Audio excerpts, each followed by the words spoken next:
Hi, everyone. Before we get started, I just wanted to do a quick intro. In this workshop, we will hear from Rebecca, and she is an adoptee who was adopted as an infant and discovered her birth mom and family at the age of 33. And at the age of 34, she was diagnosed with fetal alcohol syndrome. Before we begin, my name is Amanda and I'm the data coordinator here at the Coalition, and I will be your moderator for the Zoom today. I also wanted to remind everyone that training certificates are available for this conference. You must have your Zoom name listed as the name you'd like it to appear on your certificate. So, like not Amanda's iPhone or something like that, just change it to your first and last name. And I will put the link for requests in the chat box. And I will also put two other links guiding you to our book table fundraiser and the conference workshop evaluations. If you have any questions during this workshop, please feel free to put them in the chat unless the presenter specifically asks for anyone to unmute themselves. I will keep everyone muted for now so we can all hear the speaker clearly. And in addition, we are encouraging all workshop presenters to add any handouts, slides, notes, and other things into their specific event within the network so that conversations can continue after in there. And with that, I will drop all that information in the chat and we can get started. Okay. All right. Hey, everybody. So my name is Rebecca Tillou, and as Amanda said, I am an adoptee. I was adopted at 1 month old, and at 34 years old, I was diagnosed with fetal alcohol syndrome.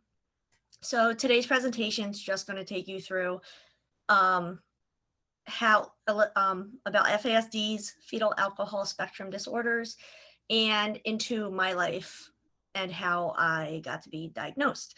So the title is Quirking It with Fetal Alcohol Syndrome. Many of us with an FASD have quirks and intricacies, as everyone does. So I thought I would make a fun title out of it. Okay. So I first wanted to give you guys a little background on fetal alcohol spectrum disorders and what they are. So there is a definition that is used, and it's in the CDC, and it's fetal alcohol spectrum disorders. It's an umbrella term. So it describes the range of effects that can occur in an individual who is prenatally exposed to alcohol. And the effects can be physical, mental, behavioral, learning difficulties. It could be all of those. It could be one of those. And there are possible lifelong implications. And the term FASD is not intended for use as a clinical diagnosis. We are hoping to change that, though. And I'm going to come back to this at the end if we have time. My son actually did a little video to show everybody the umbrella of FASD, and he was 9 when he made it, so it's pretty cool. But I'll save that for the end. Oh, it's not going to let me, so you guys can watch it.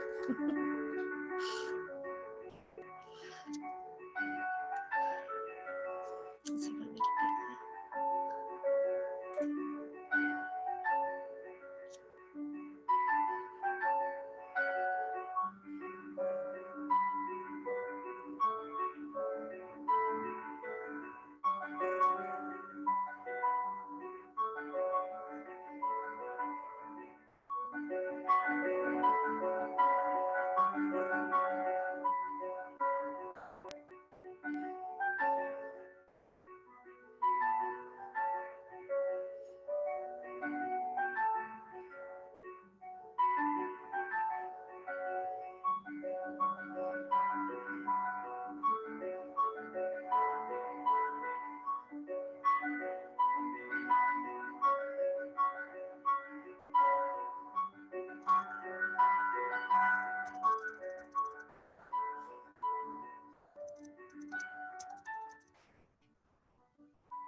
So that was just a little introduction to the umbrella term that he created, and we put it to music. So I wanted to give you guys some statistics for pregnancies and drinking. So fetus brain development begins in the 3rd week of gestation, and 45% of pregnancies are unplanned. 1 in 7 is exposed to alcohol. 1 in 3 women discover they're pregnant at 6 weeks, 3 weeks past gestation. 1 in 5 discover 7 or more weeks that they're pregnant. Repeated that one. 1 in 400 women don't know they're pregnant until 20 weeks. And it seems like not a big amount, but in the entire United States, it's pretty significant. And 18% of women childbearing age, 18 to 44 years old, they binge drink. So in 2019, 4% of women overall and 8% of women 18 to 25 years old had an alcohol use disorder. So that just goes to show you that there is such a stigma for women that drink during pregnancy, but these statistics show you that they're not doing it to be hurtful to their child. They don't know that they're pregnant. And the statistics are just, they show that, and they are just staggering.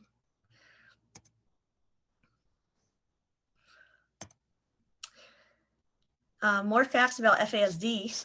16 million people in the United States have a fetal alcohol spectrum disorder, also known as FASDs. 1 in 20 school-age children in the US have an FASD. That's at least one child in an average classroom. And the more accurate estimate may be 1 in 10, because we're not counting for those women that aren't ready to come forward or didn't know they were, don't remember drinking during pregnancy. So the more accurate estimate for the US is probably 1 in 10. FASDs are, as my son showed you, 1.5 times more common than autism in the United States. And in Canada, they're 2.5 times more prevalent. They are commonly misdiagnosed as ADHD, ADD, and autism, because a lot of our comorbidities look very similar to ADD and autism. Facial features of an FASD only occur in 5 to 7% of people, and drinking has to occur at a certain point in gestation for the facial features to occur. There are over 400 comorbidities that can occur with FASDs. There's anxiety, ADD, social issues. There's lots and lots of health issues, stomach issues, so many. And it is known as an invisible disability. If I didn't tell people I had fetal alcohol syndrome, I don't know if people would know. And that goes for about 90% of us. So, because if we don't look sick, we don't look like we have a disability, but we do, we struggle. And 70% of children in foster care have a fetal alcohol spectrum disorder. And that's a high number. I went through this in my previously. 1 in 7 pregnant people report drinking alcohol, and then 1 in 20 pregnant people reported binge drinking.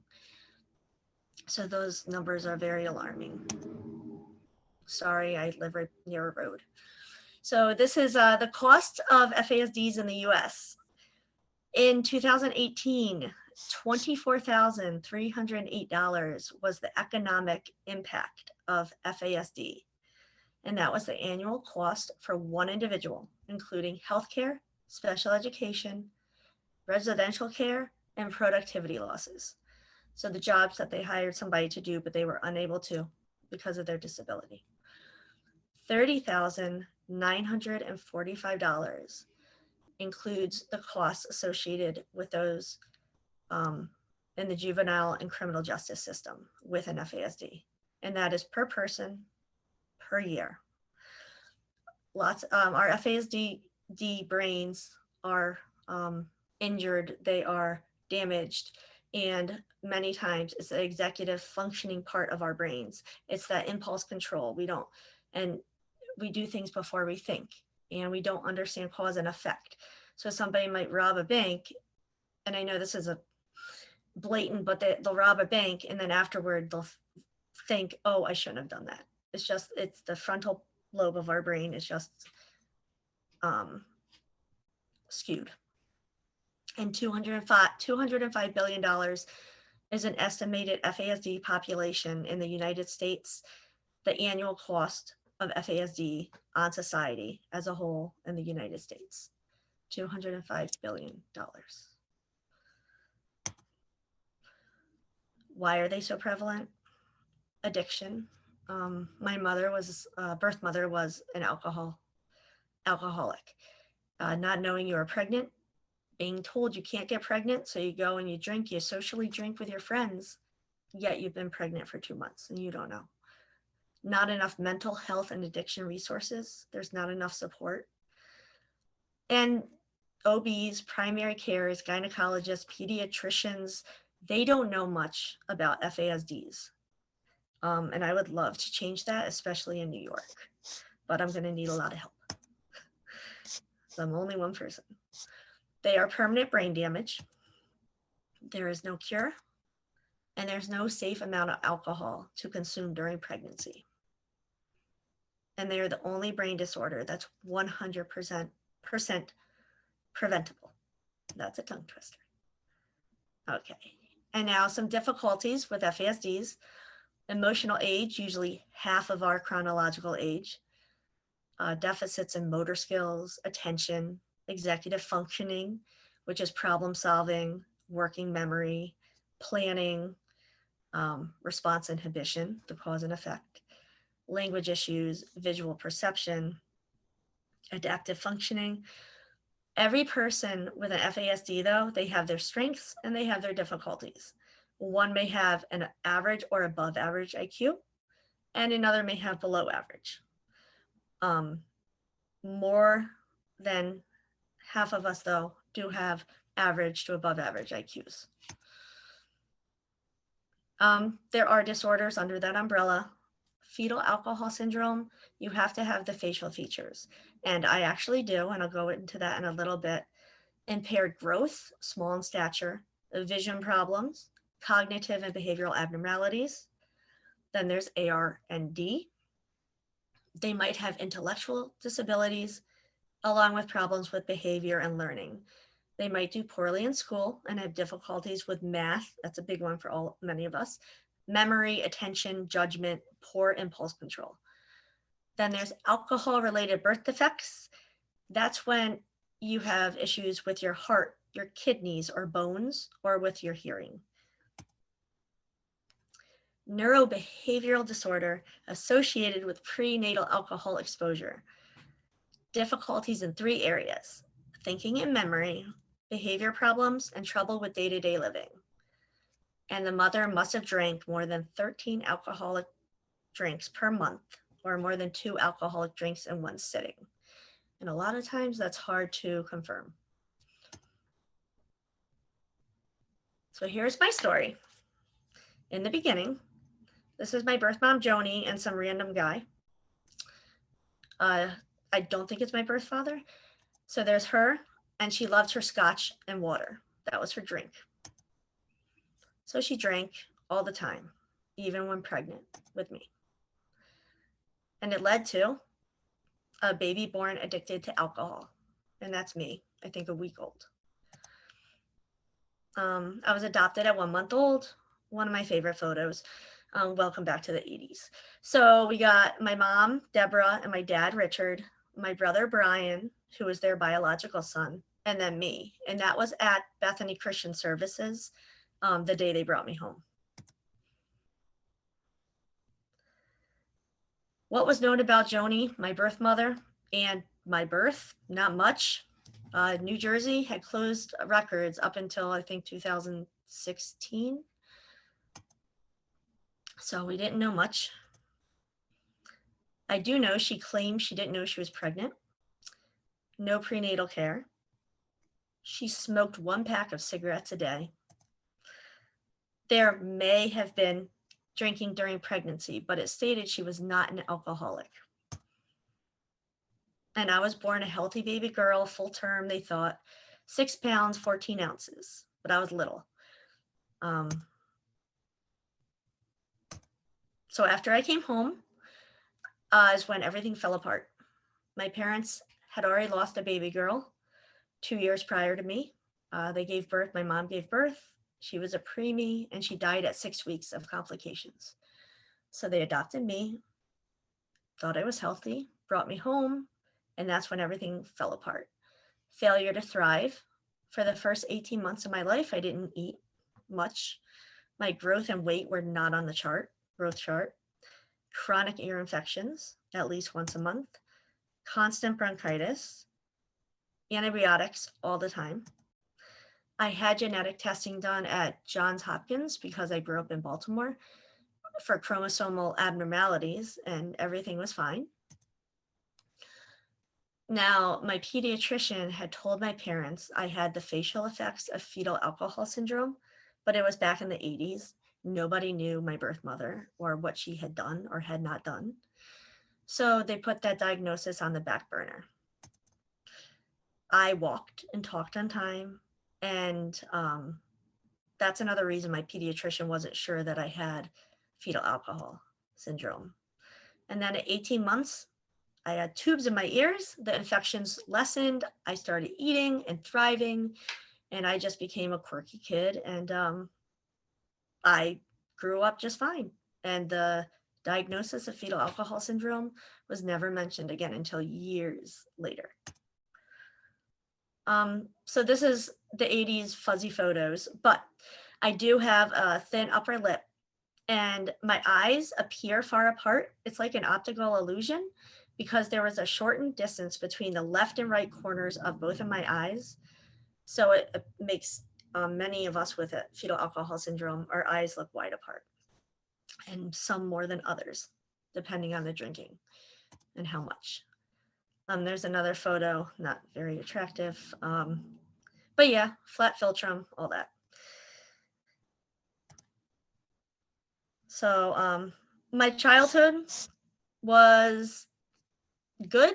I had a great family, very structured, which looking back, that is why I was as successful as I was as a child and as an adolescent.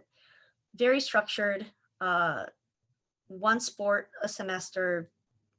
I knew what I was supposed to do when I got home. And my parents weren't strict, but they weren't willy-nilly. Like I had my stuff, my chores I had to do. I had a calendar I had to follow. So my childhood was great. I was a quiet girl. I was immature. I talked to myself a lot, and I still do. Very content to play by myself, and I did very well in school. I did little things that were quirky in my childhood, some impulsive stuff, but my parents just thought that was me, you know. So in 2000, fast forward, 2013, I had my second son in 2012. 2013, I searched and found my birth mom, Joni. I wanted to know my genetic history, why my first child was so huge, and why just who my kids looked like and who I looked like. And as adoptees, if there's any of you out there, I know there probably are, I know that you can understand where that desire comes from. So along my search journey, I met some of my birth mother's coworkers because she worked at a bar, many bars. And I met her through writing and talking on the phone. I met her friends, and they told me they never knew her sober. And all the photos I have of her are in a bar drinking. And she lived right above the bar she worked at. So that's her, and that's her. And there was always guys. So she liked to party and wear wigs. So after I talked to some of her friends, Joni's friends, and they told me they never knew her sober, those words got me thinking. Could the alcohol have affected my health as an infant, damaged my brain? So I thought about it. And then my mom, I went to visit her in South Carolina, and I went home, and she called me a few weeks later, and she had received a pamphlet in the mail from Bethany Christian Services. They still get newsletters, and it was about fetal alcohol spectrum disorders. And she read it, and she called me when I was coming home from work, and she was upset, and she said she wanted to talk to me. And she talked to me about the letter, and the symptoms of an FASD. And by the end of the conversation, because at that point I knew Joan was an alcoholic, had been, we were both crying. And my whole life, like from when I was a toddler until current, there were things that I had done that just made so much sense. Things that my impulsivity, I'll go into detail later, but a lot of things made sense. So I took it upon myself to get diagnosed at 34 years old. So that was in July 2014. My primary care doctor referred me to a neurologist. So I thought neurologists deal with brains. This will be great. Well, I went to the neurologist and he walks in the room and no joke, he goes, well, I Googled FASD. You don't look to have any facial features and I don't know anything else. So that was that. So I was disappointed. And now being an advocate for FASD, it just goes to show you how much education is lacking with so many of our professionals. So I decided to call the only geneticist in Albany, New York, and she was a pediatric geneticist. And I sent her all my baby photos, a whole story of my birth and as a baby. And she took my case. And I was the only adult she's ever seen, but she was excited to see me. So I went to see her the week of Thanksgiving, 2014. And she diagnosed me at 34 with fetal alcohol syndrome. So I'll tell you guys what she did, a little bit of what she did and what she found. She took a measuring tape, like one of those, the soft ones, and wrapped it around my head. And I have a child size head. It's the 3rd to 10th percentile. I wear my 10-year-old's hats and sunglasses, and they look good on me. My face, I do have a long, thin upper lip. And as I've developed to an adult, I do have a slight indent, which is as we develop, we lose some of our facial features. And my eyes don't look as far apart anymore, but they still have the palpebral fissures. I can never say that.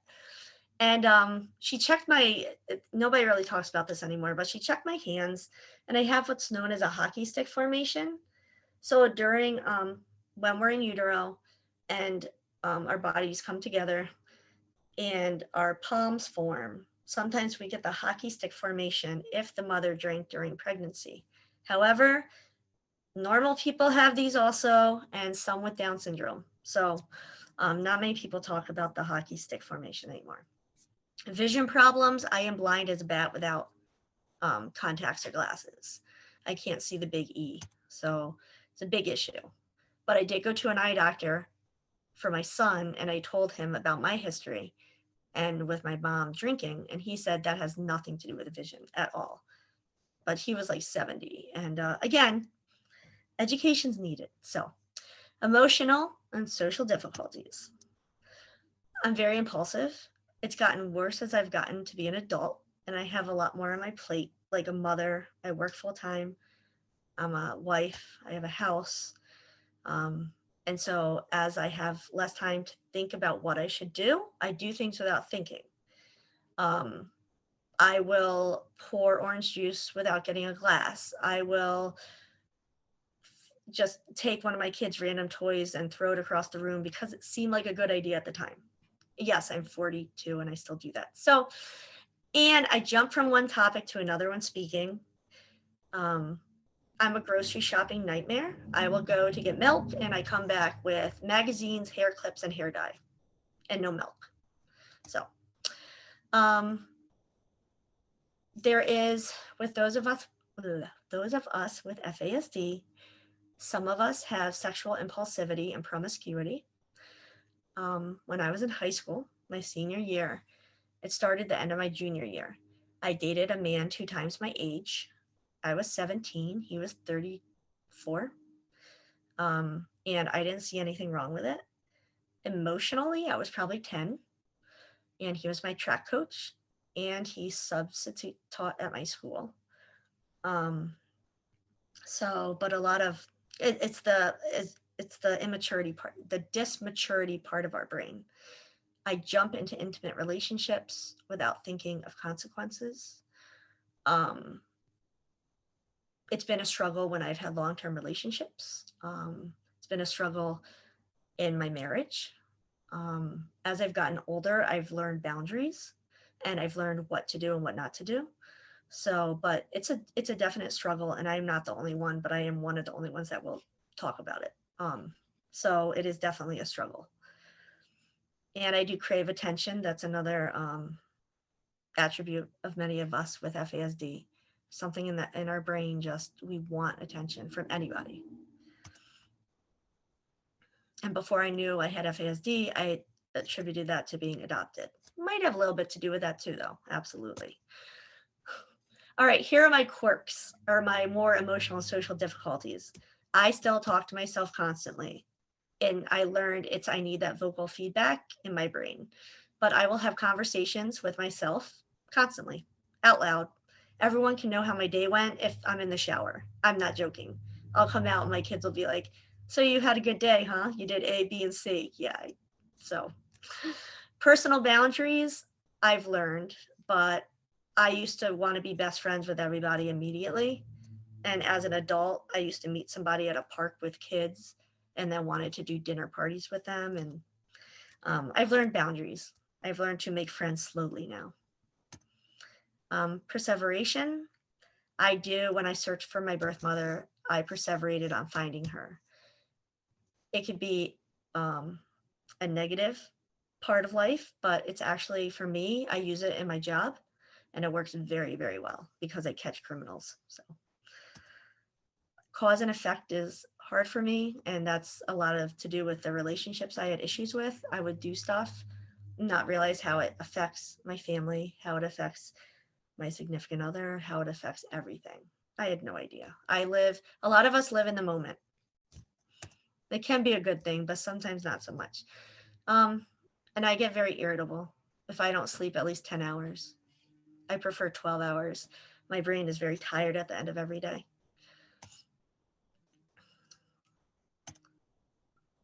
Success of those with an FASD, the pediatric geneticist told me this. It's 90 to 95% due to the home environment and the school environment. And that's very true. So now, after I was diagnosed, I look back at growing up. My mom always wanted a daughter. So and we're very close. However, I used to frustrate her because she loves to cook, would make great meals, but I never wanted to learn. I had no interest in working with her when she was cooking or watching her. Come to find out, there's lots of directions, lots to look at, lots to pay attention to. Too many pots and pans and spoons and too much mess. My brain can't handle it. So my husband is actually the chef in our house and he likes to cook, so it worked out good. Shopping, my mom loved to shop, and we used to go shopping for back to school clothes, and it used to end in a fight. It's too overstimulating. The lights above that are very bright in Target and Walmart, all the colors, all the choices, all the people, and the racks that make noise when you move the hangers, all of it is just I'm more in tune with that now. It's just a lot. I had school struggles, K through 12. I was an A student. I did very well throughout until I was 18. But there was lots of visuals. I had 20 kids in a class, and I think that's unheard of now. And teachers always had a teaching assistant, and they weren't just for those kids with difficulties. They would go to everybody and help everybody out. I have bad fine motor skills. My handwriting looks like a second grader. I can't cut very well either. I thought it was because I was left-handed. It's not. Just my fine motor struggles. Math was difficult. Word problems, charts, graphs, very hard for me. Organization and critical thinking. Nobody really writes outlines the way we learned them anymore, but I could never do them. I never knew what the A was and what the 1 was. Note taking, I mix up letters sometimes and I take down wrong information. Writing down info correctly is difficult. My senior year of high school is when I dated the teacher. Not your typical senior year. Fell in love with my track coach. I was 17, he was 35. So I lied to my parents once they found out I was seeing him, and I will go back to him. And I know a lot of relationships that are taboo, kids will sneak out and they will lie to their parents over and over again. A lot of stuff that I do, a lot of neurotypical people and children and teenagers do. However, my reason is because my brain is quirky and it's damaged. So I would lie to my parents over and over again. I got caught. I went back to him. Got caught. Went back. It was not a good year at all. I passed though.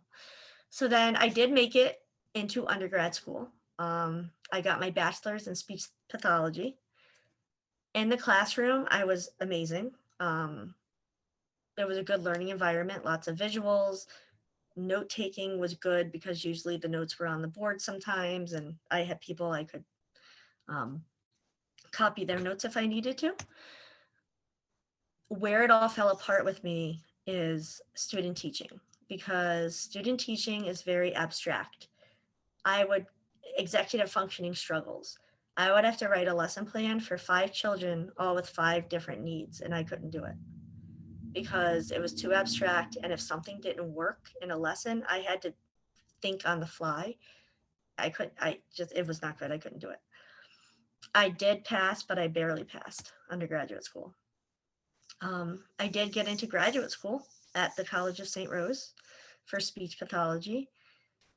I actually failed, but I was tested for a learning disability, and they said something was wrong with me when they graded my test. But at that point, I didn't. My birth mother was a diehard alcoholic. So they said something's off with your executive functioning, but we don't know what. And that was that. That's all they did. They didn't try to get me help. They didn't try to get me assistance, nothing. But again, I was in graduate school, so I think they thought I could do it on my own. In graduate school, I had to travel to do speech lessons. I did not have a GPS. I did not have a phone. I would get lost multiple times to the same house, 2 times in the same week from my house. And that's one reason I failed. I could not find my way. Directions to me I don't do well. I still get lost taking my kids to Taekwondo if I have to turn a different way. The diagnostic report writing, I struggled with writing for speech therapy. Sorry, my husband just came home, so you're gonna hear him.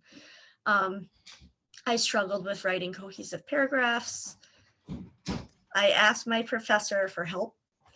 Her instructions she gave me would get muddled in my head. I would write them down and then not know what they meant.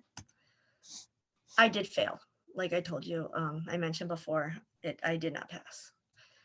But it's okay. I moved on and everything's good now. Post-college, I did get a full job as a speech therapist after I failed graduate school because I had a temporary teaching certificate for 5 years.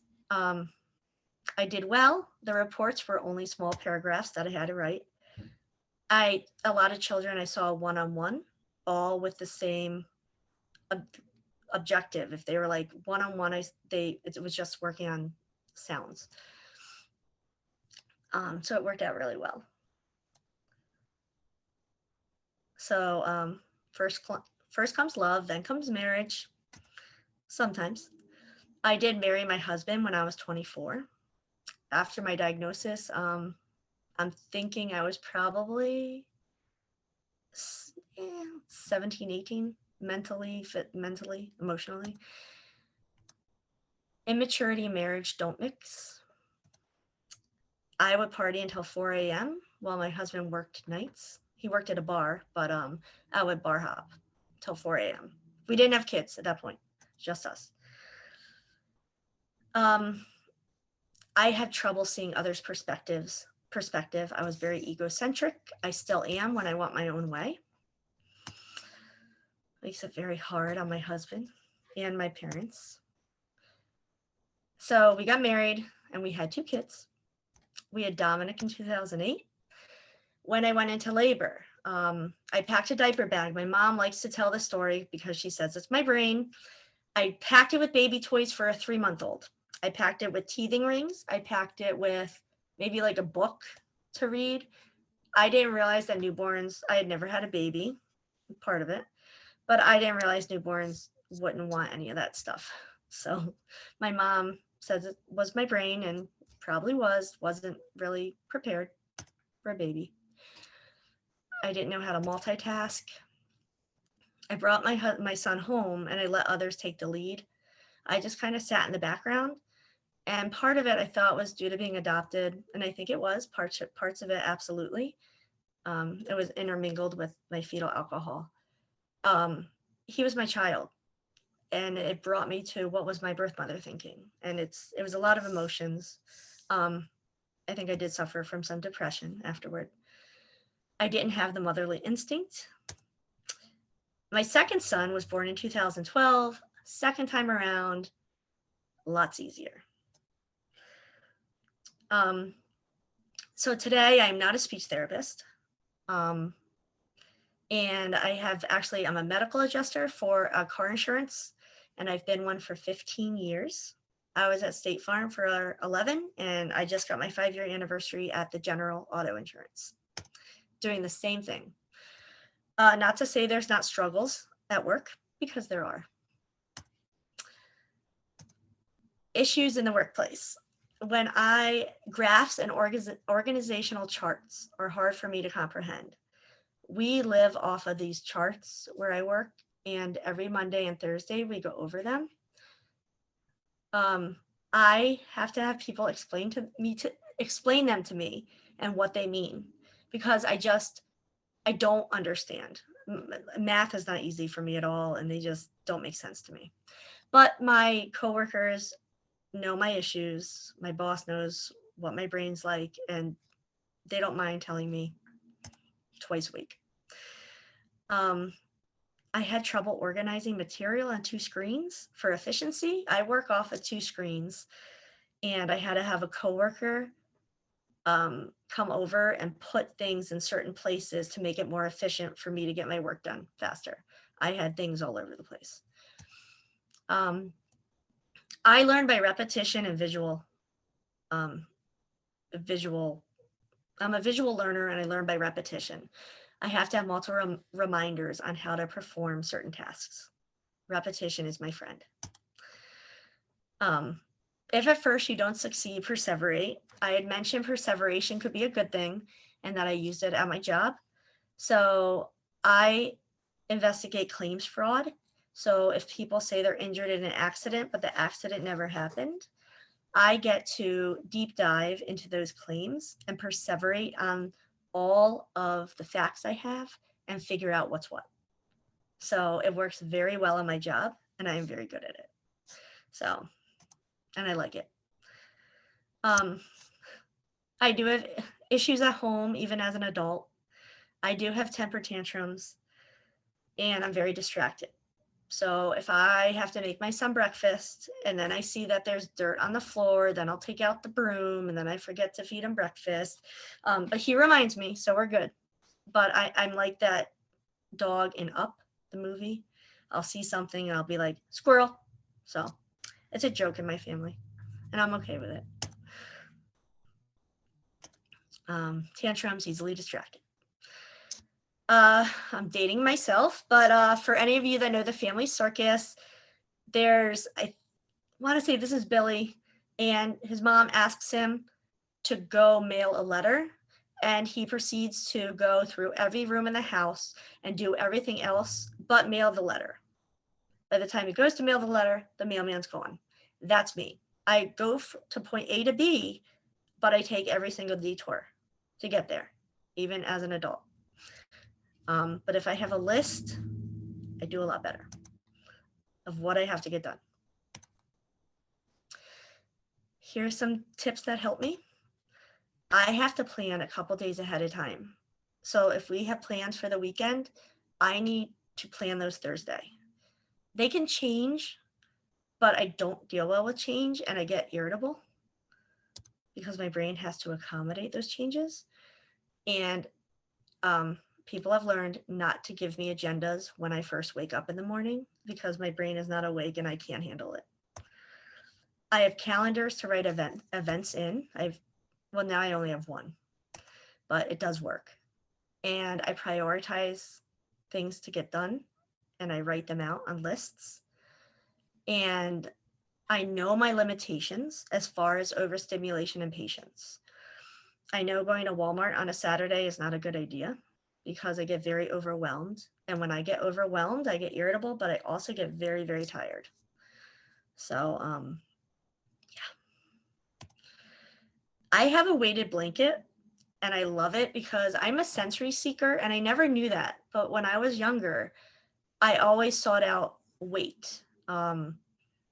I used to like it when my brother, who's 4 years older than me, when we were younger, and he would sit on me to be mean. And I like this, the weight just felt, it didn't bother me. It felt like it calmed me down. He used to jump on me too, and I liked that. But anyway, that was sibling rivalry. So as I got older, I got myself a couple weighted blankets and I love them, but they're very hot, so they don't work at nighttime for me. But I love weight. It does calm my sensory system down. I used to have a German Shepherd and he used to lay on me and that was awesome. Loved it. And I'm a runner. I was the weird kid in elementary school who loved doing the mile. I wasn't the fastest at it, but I was pretty decent at it. And then I just kept running and I'm still a runner. I just did my second half marathon 3 weeks ago, almost a month ago actually. And yeah, so I've learned running. One reason I like it, it grounds me. I like to listen to music. It puts my mind at ease and it grounds my body and all the sensory stuff that goes into it. The music I listen to, I can still feel like hear my feet hitting the pavement. I can hear the cars. I can feel my feet on the pavement. All that sensory input, I love it, including the pain. So yeah. And I require lots of sleep. I don't sleep well, and many of us with the FASD don't. I have night terrors, and they get worse when I'm stressed. They started in graduate school. Most people have them as a child, but I got them as an adult, and those ruin my sleep. But my brain's very tired at the end of the day. It does everything neurotypical people do, but my brain takes a lot more to engage than other people's because it's damaged and it needs to pay attention at a higher level. It's tiring. So I have had my struggles, but I do consider myself a success. And it is to do with my life growing up and the teachers I had, but also my husband. So I refer to him as my external brain. He grounds me just like running does and weight does.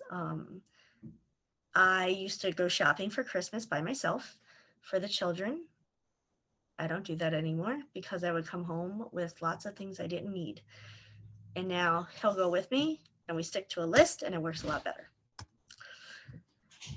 And he, like I said before, he is the chef. He loves to cook, so that's taken off of me. He makes the kids lunches in the morning. He pays for their field trips. He makes sure all their papers are ready to go.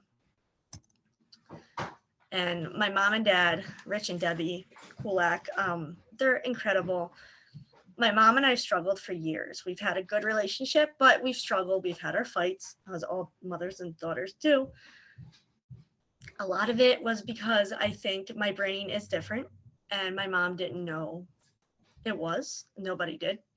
And now that she knows how I learn and how I work, she's very helpful. So if I go to a trip to see her in South Carolina, she'll send me like a little email of a list of things to make sure I bring. So that takes the stress off me. So now we work together and she is an advocate and so is my father. So they're amazing. We always had routine in my house, like I said before. Huge calendar in the kitchen growing up, had everyone's days, what everybody was doing that day, and highlighter. They were very patient. I aged them many, many, many years with what I put them through in my senior year. But we all agree that definitely had to do with my brain, unfortunately. And we can't look back, but we are, we've moved forward. So, and love, lots of love, unconditional. So, my realizations and my hope, if my tears of realization can be tears of hope for somebody else, then I've made a difference. I wrote that, I think, after I went to see the pediatric geneticist, because she said that I was giving her hope to give to her parents of her patients that had fetal alcohol spectrum disorders. And after I was diagnosed, I did cry, and my mom did, because there were so many aha moments. And yes, a lot of things that I go through, neurotypical people do. But like I said before, it's just some stuff is due to my brain. Definitely is. So, like I told you, at one time I thought before I was diagnosed that my social issues may have been due to being adopted and needing to feel wanted all the time. I used to think there was no reason for my academic difficulties other than genetics, but now I know that my brain works differently and there is damage to it. But I do want to educate doctors, specialists, and teachers about FASDs. They are so not knowledgeable about it, and it's not their fault. It just, the stigma that's put on FASDs is just so strong that it's hard. Nobody wants to talk about them. And I do think that being adopted does play a role in all those things, but I also think FASD does as well. More so, I think, in my situation. I do have tips for educators, if there's any educators out there. Repetition, and everyone with FASD learns. Some of us learn the same, some of us learn differently, just like in any classroom you have, any group of kids or adults. Repetition is key for many of us. If you tell us over and over and over, eventually it will stick, we hope. Visual, or we might remember something one day, like how to tie our shoes. I'll go with that. The next day we won't remember.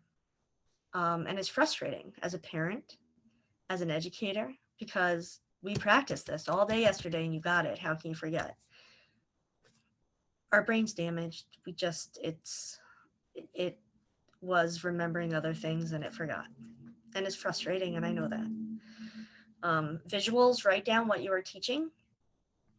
If we're not getting it, it's not because we're lazy. It's not that we won't.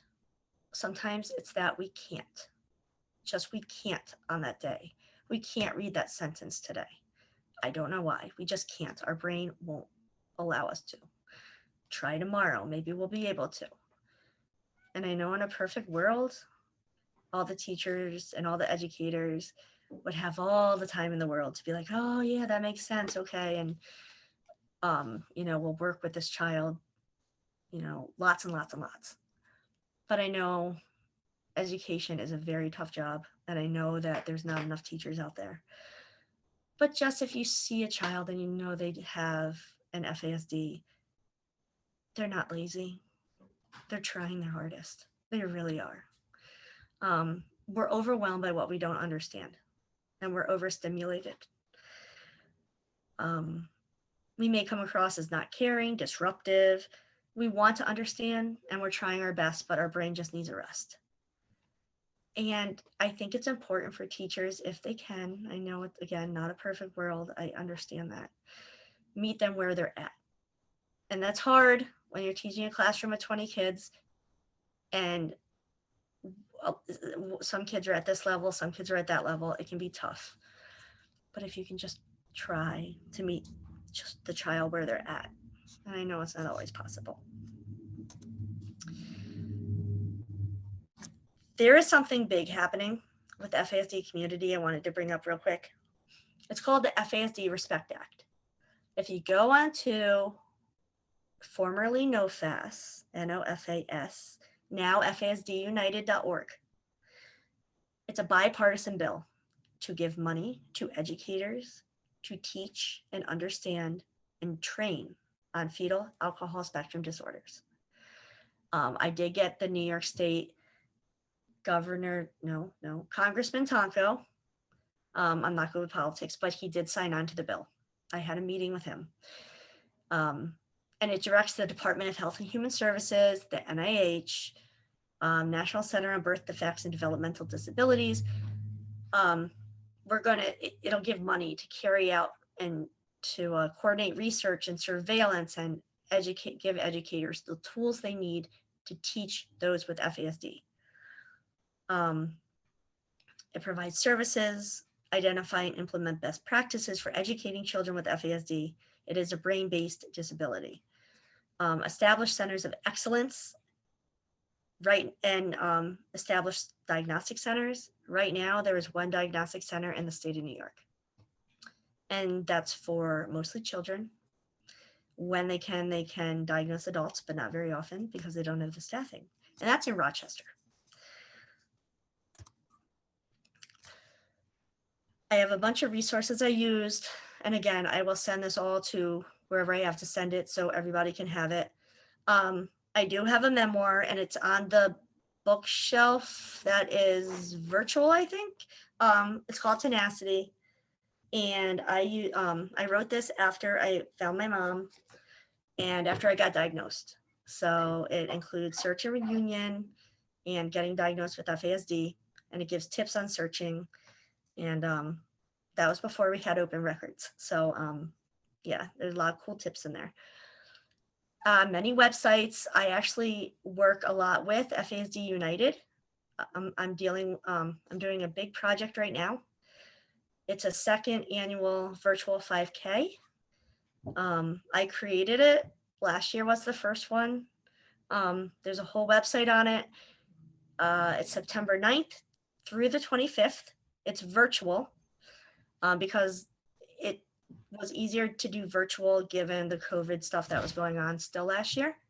But I'll click on it and I'll see if you guys can see it. But the website is www.runfast.org.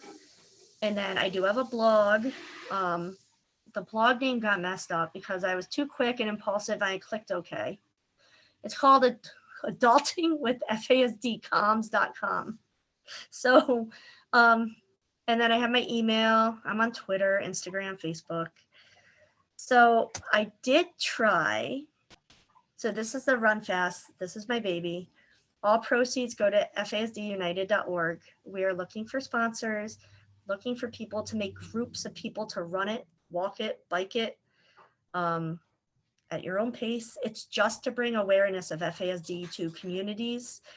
I'm going to do my best to make people aware of it in my community in New York State, and it is nationwide, and it's actually in Canada as well. So take a look, guys. I'm going to have blogs up there and videos up there with my son giving running tips. Last year we raised $6,000, and that was great for the first year, and it was all virtual. So yeah, but it's September 9th to the 25th. And I don't know if you can see this. Sometimes it works, sometimes it doesn't. Oh, it's gonna work. But this is and I'll just show you and it just tells you what it is, sponsors from last year. You can make a team, be a sponsor, be a donator. And that's it. I don't think I have anything else, guys. That's all I have. So sorry if I went fast. I'm a fast talker. Take questions? That's all I got.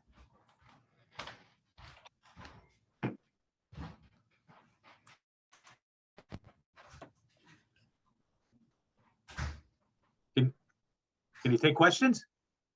Yeah, oh yeah, I can. Yes, I'm sorry. Yes, absolutely.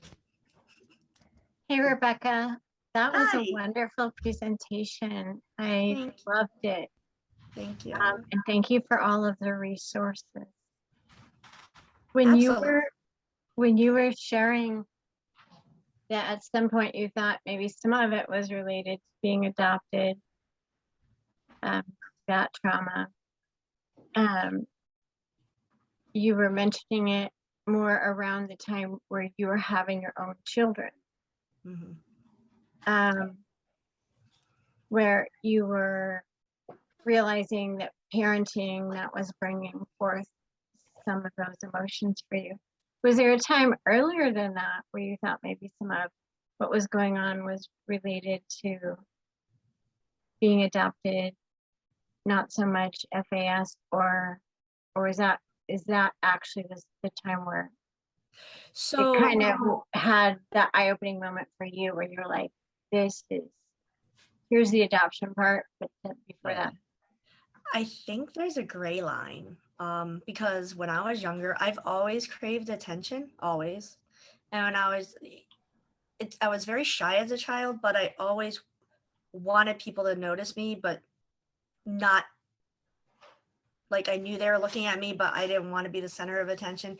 I always craved attention. And I honestly think when I was younger, I think that was due to being adopted. I didn't know anything about trauma and adoption and how it plays a role, and how even being in utero and being taken, no matter how early, there is trauma. So I think it's a gray line, and I think it's definitely mixed. And I think when I was younger, yeah, I do. I think it was definitely adoption related. And even now. Yep. And the treatment, there's so much crossover, right? I mean, yeah. Treating trauma, treating FASD. Yeah, it's almost the same. with the brain, yeah. The intervention. Yeah. Yeah. Rebecca. Pamela, you finished? Okay. Rebecca, I'm Pat O'Brien. I'm the executive director of the coalition that puts on this conference. I have to say that I really found this discussion fascinating. I've heard many FASD presentations before, but never by a person that had it. I've even heard presentations by mothers who had children, birth mothers who had children with FASD that they either raised or placed. How, I mean, and you wrote a book about it too. I mean, I just think it's amazing. Thank you. And you actually got me thinking if my mother was drinking when she was pregnant with me. But how?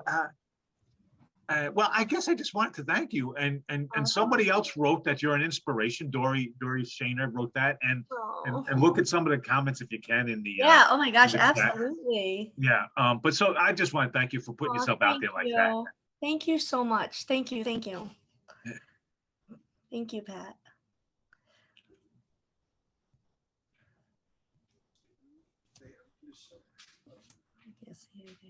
The sun.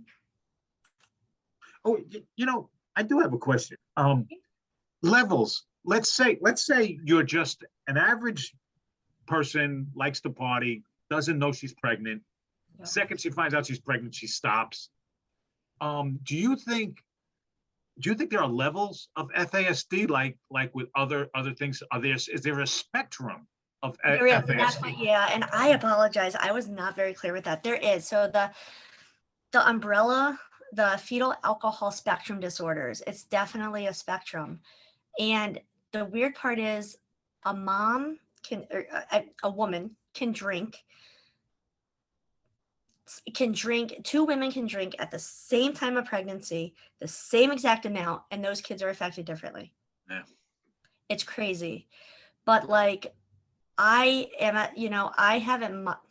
say I have it mild. But my birth mother, she drank so much, but the pediatric geneticist I talked to told me that for some reason, my body may have just metabolized the alcohol very quickly.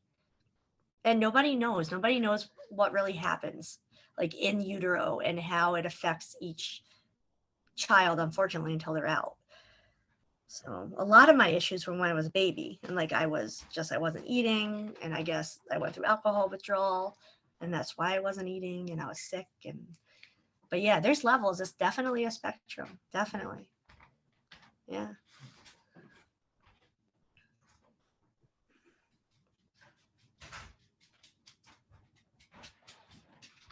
Hey, I noticed on your Facebook, I mean, we would love to sell your book at this conference, and we ask people to go onto Green Books to buy your book.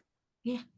But you also noticed on your Facebook that people could get the Kindle for free. Yes. Yep. And I was gonna write that. I was gonna write that to people too. And then yes. So yes, it is free until Sunday, guys. If you have Kindle, it is free because I'm not out to make. I'll be honest, I'm not out to make a profit. I never made a profit off the book anyway.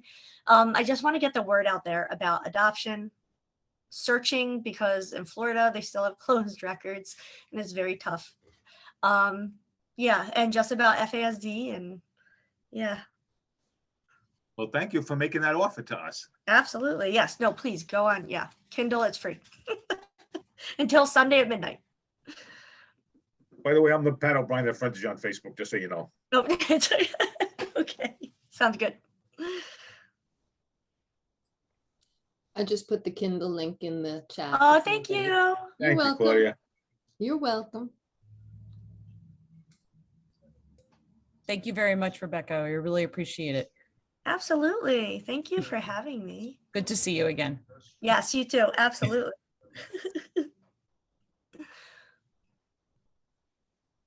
And that was Shemin, and the two of them did an excellent interview, pre this conference. Yes, yes, she did. She did amazing. It was fun. Oh, I have a question. I almost spoke to this, the metabolizing medicine quickly as an adult. The geneticist told me to watch for that. And so I want to say I do, but I mean, like, I don't know if it's just because I take like allergy medicine. I don't take a ton of medicine, but allergy medicine, I notice, I think it's just because I take it for so long that sometimes I need more of it than is recommended. But that could just be because I've taken it for so long. So it might not be that it metabolizes quickly. But I also do take 3 Motrin usually instead of 2 for like headaches. But yeah, but the doctor told me to watch out for that. So it's definitely something to keep an eye on.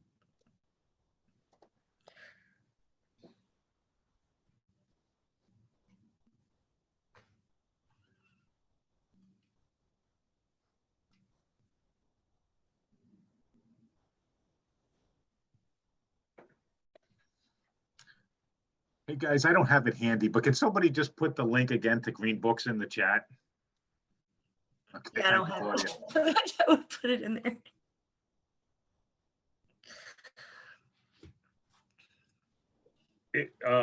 It's at the very top of the page, but we're just putting it in again.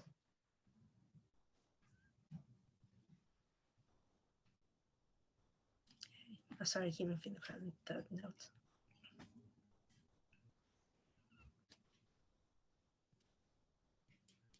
And I'm an open book, guys. If you have questions that you're not sure if you should ask, I will answer them. So, and I have no filter. That's another thing. So. Okay, how about what do you advise about spouses? I mean, do you need a spouse that has to be a saint, or is there something you can teach a spouse about being married to somebody with FASD? I mean, what's your advice? So actually, I could probably get him on here. So I guess when I first went to get diagnosed, it was hard. Like, he had noticed things, that I was quirky and like I was impulsive and I would make, judgments that weren't so good. And before I was diagnosed, we didn't know why I did some of the things I did, and it was tough. But we talked through it, and honestly, he was willing to walk the walk with me, and I still go off like we're on the path together, and I guess like he does listen. He listens to my whys, and they're not always right. Like I've made many mistakes, but he's in it with me, and he tries to understand. It doesn't mean it doesn't hurt. But he, we're good. And he is definitely I hate the word external brain, but that's what we call it. Some people, he definitely grounds me. So, yeah, just have somebody that's available for you to explain why, and it doesn't make things right. It doesn't make things excusable, but the brain's a funny thing. And yes, it makes you do things that you regret. But just have, I don't know, just have them be there for you and listen. And it can be tough though. Like relationships with those with the FASD can be very, very difficult. I am on the mild side. There are people that have outbursts. There are people that are very violent because that part of their brain was affected. But he just deals with my craziness. So I don't know.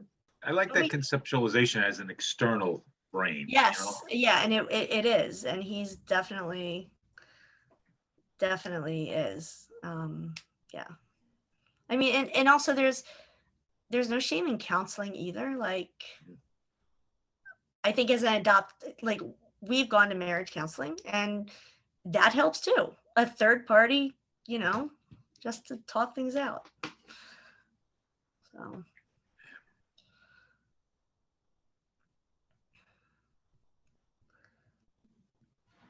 It's good. We adoptees have to teach people how to love us anyway, don't we? Right. Absolutely.